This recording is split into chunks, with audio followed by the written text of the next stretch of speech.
মৰমৰ হিয়াধন প্ৰথমে মোৰ নিচলা হিয়াৰ মৰমবোৰ সযতনে আদৰি ল'বা। জোন গলা গধূলিৰ নিৰিবিলি পৰত তোমালৈ মোৰ বৰকৈ মনত পৰে জানা। তুমি বাৰু ভালে আছানে?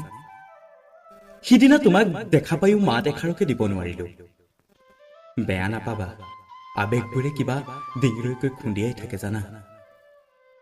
মোৰ হিয়াখনে বৰ দুখীয়া আছিল।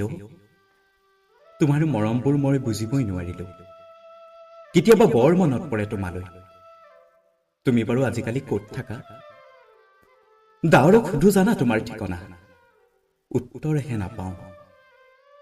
জোনাকে ডাৱৰে নুবুজা সাঁথৰ হৈ মোৰ হৃদয়ৰ চোতালত আজিও চোন চিপ চিপকৈ বৰষুণ পৰে। আচলতে কি জানা, জোনাকবোৰ জোনাকৰ দৰে হৈ নাথাকে। জোনাকত মোৰ পিৰালিত থকা খৰিকাজাই ফুলবোৰৰ সুগন্ধই বৰকৈ আমনি কৰি থাকে। বুকুখন মোৰ উকা হৈ যায়। তুমি কাষত নায়ে যে, সেইকাৰণে। ঐ, তুমি যে মৰমতে মাতিছিলা মলা বুলি, মোৰ মনত আছে নহয়। কেতিয়াবা লগ পালে মাতিবাচোন তেনেকৈ। জানা হিয়াধন, তোমাৰ সৈতে কটোৱা প্ৰতিটো ক্ষণ ৰ'দৰ দৰে উজ্জ্বল, পাহাৰৰ দৰে সেউজীয়া, অথচ মৃত্যুৰ দৰে সত্যৰ আমাৰ এই বিচ্ছেদ। কেতিয়াবা তোমাৰ কাষলৈ বাউলি হৈ দৌৰিবলৈ মন যায়। প্ৰতাৰিত হোৱাৰ পাছতো তুমি কিয় মোক একো কোৱা নাছিলা? কিয় নীৰৱে মোৰ ইচ্ছাক মানি লৈ গুচি গৈছিলা? সেই কথাটোৱে মোক আজিও দুখ দিয়ে। বহুদিনৰ পাছতহে মই গম পাইছিলো তুমি সিদিনা পোৱা কষ্টৰ কথা, তাকো আনৰ মুখে। তেতিয়ালৈ বহুত দেৰি হৈ গৈছিল।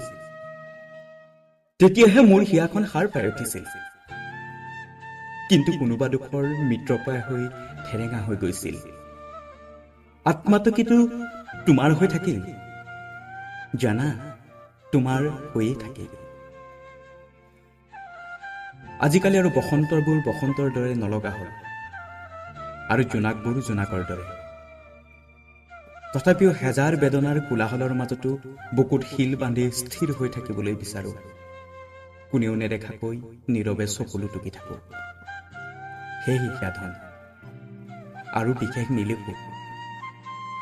বৰ সাহস কৰি আজি তোমালৈ চিঠিখন লিখিলো।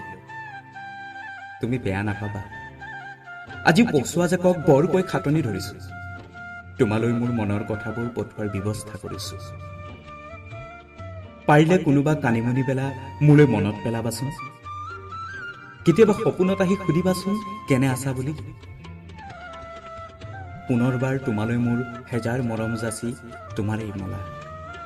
পুনৰ তুমি যে মোক এপাহ গোলাপ দিছিলা, সেই পৰিৱেশটো মোৰ আজিও মনত আছে।